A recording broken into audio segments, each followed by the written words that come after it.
Shalom Bapak Ibu Saudaraku yang dicintai Tuhan. Berjumpa kembali dalam Sapa Gembala hari ini. Apa kabar Bapak Ibu Saudara? Saya yakin, saya percaya Tuhan selalu menjaga dan menyertai Ibu Bapak Saudara sekalian. Hari ini saya ingin membagikan satu nats firman Allah yang saya pilihkan dari surat Paulus kepada jemaat di Roma.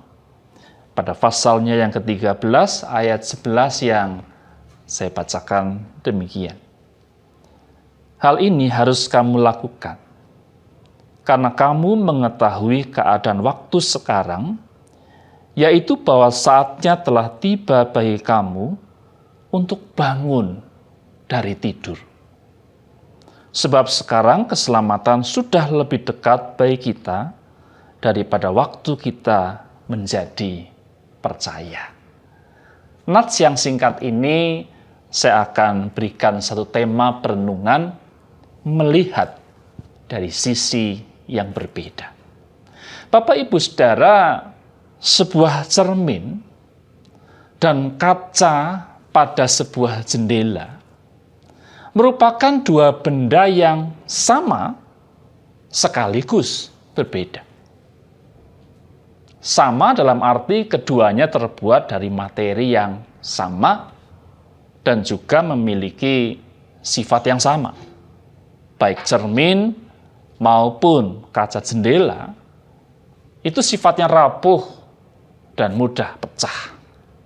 Tetapi sekaligus kalau kita melihat mau ditilik dari perbedaan fungsinya, maka kedua benda ini memiliki fungsi yang bertolak belakang.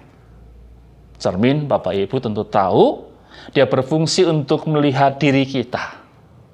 Kita menata, kita mungkin memake up wajah kita melalui cermin. Jika cermin itu kita beri makna simbolik, maka cermin itu bisa kita katakan sebagai alat introspeksi diri. Ya, kita melihat diri sendiri. Sementara tidak demikian dengan yang namanya kaca pada sebuah jendela. Di samping tentu untuk pengaman, secure, ya, supaya mampu menahan debu atau mungkin menahan kencangnya angin. Kaca pada jendela juga berfungsi agar kita mampu melihat keadaan di luar diri kita. Sekeliling kita lebih jauh, lebih luas, melebihi sebuah cermin. Jika diberi makna, maka kaca itu menghantar kita untuk melihat sekitar kita, bukan hanya diri kita sendiri. Saudara, manusia dengan keegoisan itu satu paket.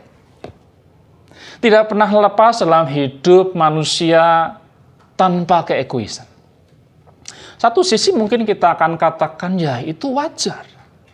Itu alami. Namanya orang juga egois. Punya keegoisan dalam hati. Namun sekalipun natural, ingat dan waspadalah. Ketika kita tidak mampu mengelola, mengendalikan keegoisan, maka Bapak Ibu bisa melihat sekitar kita. Lihatlah baik-baik. Banyak kekacauan, banyak masalah yang pada dasarnya keegoisan itu menjadi bagian, menjadi dasar dari segalanya. Ketika keegoisan tidak terkendali, maka rumitlah sebuah kehidupan. Ego manusia itu bisa dikatakan seperti cermin pada satu sisi dan kaca jendela pada sisi yang lain. Ada saatnya kita mempertahankan ego. Untuk apa? Tentu seperti cermin, ego itu untuk mengkoreksi diri kita. Kita berefleksi diri, menata diri, agar tertata dengan rapi pada tempatnya. Namun ada saatnya kita harus juga mau dan rela melepas ego. Bak kaca pada jendela yang menginfokan bahwa di depan kita ini ada sesama. Ada orang lain yang juga perlu mendapat perhatian dan kasih seperti yang juga kita inginkan. Rasul Paulus tadi menegaskan, telah tiba saatnya kita untuk bangun dari tidur. Bangun dari apa? Sederhana tentu, dari tidur panjang keegoisan kita yang dikekang oleh dosa. Kristus yang telah mengangkat beban dosa-dosa kita mengundang kita untuk segera mengubah keadaan diri kita.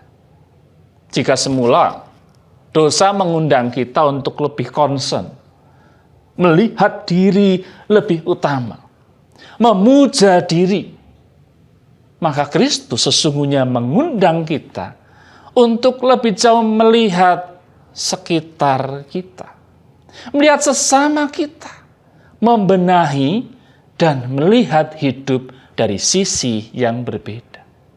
Kini saatnya kita bangun dari tidur dosa dan keegoisan dan menata diri untuk melihat sesama sebagai pusat perhatian dan jangkauan kita. Untuk memakai semua kairos atau kesempatan dalam hidup untuk jeli dan cermat. Jeli dan cermat memperhatikan kepentingan sesama lebih dari kepentingan diri sendiri. Bangunlah dari tidurmu, bukalah matamu, dan lihatlah hidup dari sisi yang berbeda.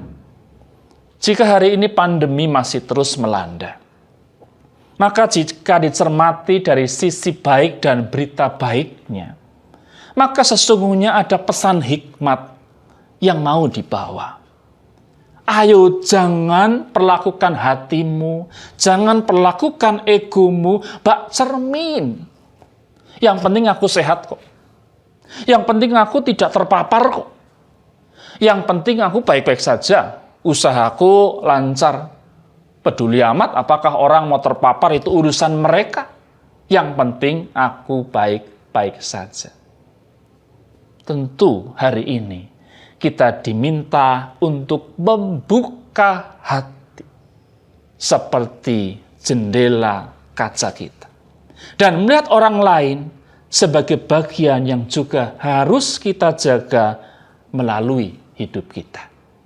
Dan jika menerapkan protokol kesehatan adalah bagian dari kasih dan iman kita, mengapa kita tidak melakukannya?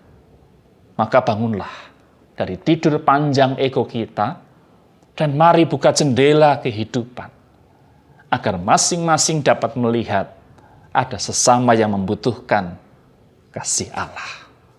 Kiranya firman Tuhan boleh meneguhkan hati kita. Mari Bapak Ibu, kita buka hari ini di dalam doa. Bapa di sorga, kami bersyukur bahwa ada banyak peristiwa hidup yang mengajarkan kami untuk membuka mata kami lebar-lebar. Ada kesempatan di depan sana untuk memberlakukan cinta kasih Allah dalam seluruh kehidupan kami.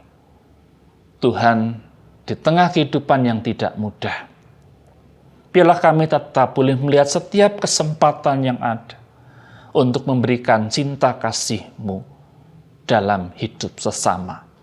Supaya orang melihat, sekalipun di dalam masalah, tetap ada berkah Allah yang terus dan terus menjadi bagian yang tidak pernah berlalu dalam kehidupan dunia ini. Jagalah hidup kami, jagalah hidup banyak orang saat ini. Setiap tenaga kesehatan, setiap aparat, setiap mereka yang terus bekerja, biarlah kasih Allah menaungi hidup mereka, menjaga hidup mereka, sehingga hidup kami ini boleh terjaga dengan aman di dalam tangan-Mu yang kuat. Terima kasih Bapa, kami sambut pagi ini di dalam syukur oleh karena penyertaan Tuhan yang selalu baru setiap hari. Di dalam Engkau Tuhan kami berdoa. Amin. Tuhan memberkati saudara.